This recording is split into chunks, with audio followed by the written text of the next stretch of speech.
The courtroom was so quiet. You could hear the ticking of the clock on the far wall. Daniel Cross, a billionaire known for building schools and funding youth programs, sat at the defendant's table. His suit was neatly pressed, but his eyes told another story. Tired, cornered, betrayed. His lawyer had just walked out. In front of everyone, the press cameras clicked, hungry for the perfect shot of a man who, just months ago, was celebrated on magazine covers, and now sat accused of a violent crime. The judge's voice echoed, "Mr. Cross, without legal representation, we cannot proceed." That's when it happened. A small voice broke through the tense silence. "I'll defend him." Everyone turned. Standing near the back of the room was an 8-year-old girl in a simple yellow dress, her curly hair tied back with a ribbon. Her name was Leah Carter. The entire courtroom froze. The judge blinked. "And who exactly are you?" "I'm Leah," she said firmly, clutching a small spiral notebook. "And I believe Mr. Cross is innocent." A few chuckles rolled through the crowd. A reporter whispered, "Is this some kind of stunt?" But Leah didn't flinch. She stepped forward, each step echoing against the polished floor. Her reason for believing. Just 2 years ago, Leah's older brother had been in trouble. He wasn't a bad kid, just caught in the wrong crowd. Daniel Cross's youth program had taken him in, given him a scholarship, and helped him get a job. Her brother used to say, "That man doesn't just give money, Leah. He gives hope." But her brother was gone now, taken by an accident that still hurt to remember. And when Leah heard Daniel was accused of something awful, her heart refused to believe it. The quiet meeting. Later that day, Leah found a way into the holding room where Daniel was kept. A guard tried to send her away, but Daniel recognized her from the courtroom. You're the little girl who stood up for me," he said, leaning forward. Leah nodded. "Nobody believed my brother either. But you did. Now it's my turn." Daniel's throat tightened. No one, not even his so-called friends, had said anything like that since the accusations began. Daniel's journey. He thought about how far he'd come. Once a struggling young man with nothing but a dream, he had worked his way up, built an empire, and poured millions into helping others. And now, all it took was one accusation to turn the world against him. Leah's mission. She began spending her afternoons in the public library, scribbling in her notebook.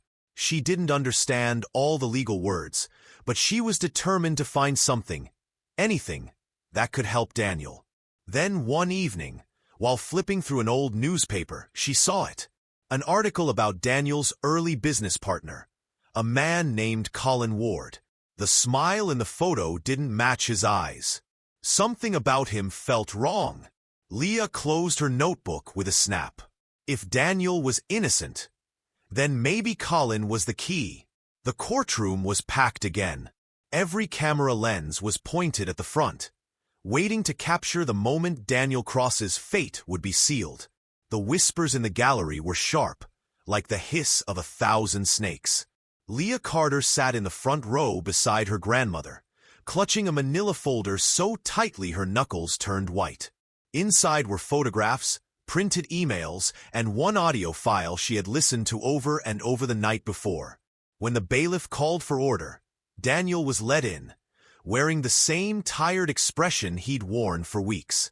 But when he saw Leah, his lips curved into the faintest smile, the kind a man gives when he sees his only lifeline. The trial began with the prosecutor painting Daniel as a ruthless businessman who had crushed his enemies. The jury members nodded slightly, their faces unreadable. Then the judge called the defense. Daniel's lawyer rose, but before he could speak, Leah's small voice rang out. "Your Honor, I have evidence."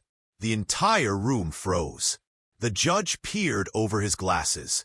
"And you are?" Leah stepped forward. "Leah Carter. I know I'm just a kid, but I have proof Daniel Cross didn't do this.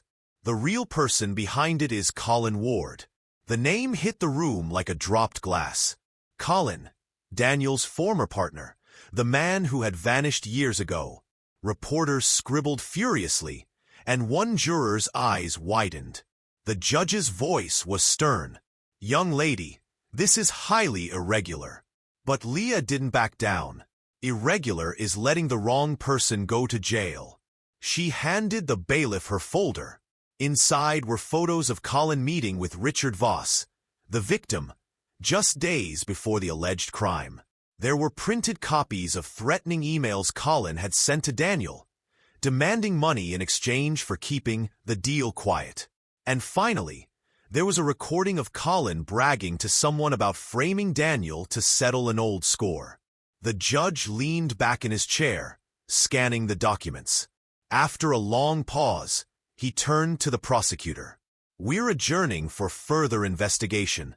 The defendant is released on bond effective immediately."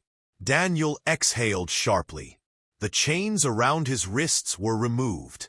For the first time in weeks, he felt like he could breathe. That night, Daniel visited Leah and her grandmother Martha. They sat at the small kitchen table, plates of warm stew between them. "You didn't just save me," Daniel said, his voice thick. "You gave me back my life." Leah shrugged, a shy smile playing at her lips. "You gave my brother a chance when no one else did. I just finished what you started." The news broke the next morning.